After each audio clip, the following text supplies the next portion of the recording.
Right, ladies and gents, let's talk about hippies. How you move through the proximal end of your hip socket. Now, we all get into a bit of trouble with this because we sit for a living, we drive around in cars and we don't do the things we should do. In a perfect world, we would still go to the toilet like this, but we don't. And so the hip socket gets compressed. When it gets compressed, all the tissues around it start to get tight and they don't function properly. And maybe we use some stupid training techniques that make it stupidly tight as well. And maybe we like running too much. Who knows? Who knows why your hips have got tight? What I'm about to show you next is how to release them, right? So we can remobilize those hippies. So again, just like shoulders, we need to know how our hips are functioning. So test number one, the Asian squat test or neutral wall squat test. If I have very functional hips, what I should be able to perform any state or any time of the day is a neutral wall squat test, right? So we're about to find out if G's all chat or actually can he do what he says he can do. Toes to the wall, not worried actually.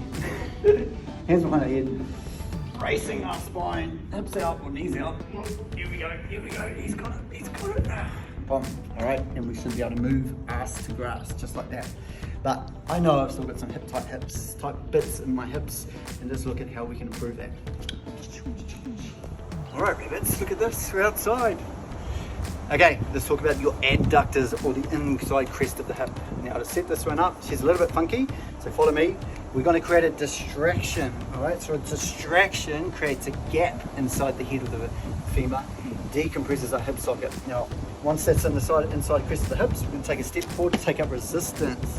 So you can see the band, oh, that's too much thigh, G. You can see the band pulling on my thigh bone, and then from here, I simply get myself down into a Spider-Man position. Can be done here as well, and I just want to lift that ego. I want to create space in the head of my femur and feel those adductors start to open up. I hang out here for 60 to 90 seconds, do the same thing on the other side, and all of a sudden, the freedom to move towards the ground, the freedom to keep my knee open starts to present itself.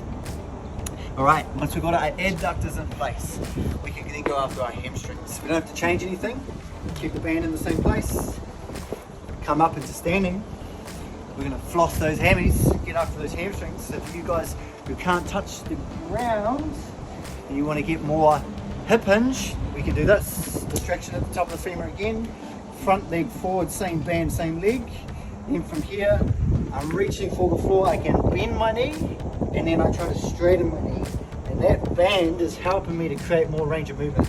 All right, so I flex and I extend. If you're really battling to get low, you can put some blocks down or something to put your hands on and do the same thing. Flex and extend, flex and extend, all right? So we can get some stretch out of those hamstrings. And then finally, the hip flexors. With the hippies, there's actually two versions of this. The first version is just one hip flexor, the other one is both hip flexors and quads. So I'll show you this one first. The distraction's facing that way, so the band is underneath my bum. I'm going to tuck my tailbone under, right? And then from there, I just hold that position, and that band is doing all the work for me, right? It's pushing the head of the femur forward, giving a big old stretch down the front, so I don't get stuck or locked up in those hip flexors.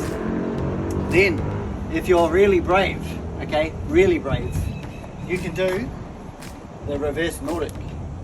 So using the band, get yourself down to your knees, give yourself as much stretch as you need, tuck the tailbone under, so that means flattening out that lower back, and then from here, it's the money stretch. Now, caveat, do not force that exercise.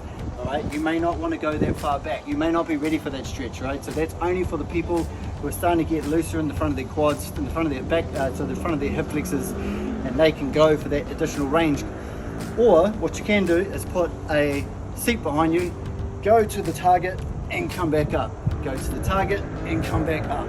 Alright, it's a very active stretch. It's an excellent stretch to get mobile in your quads and your hip flexors. Just got to be a little bit conscious with it. Give that a go, guys.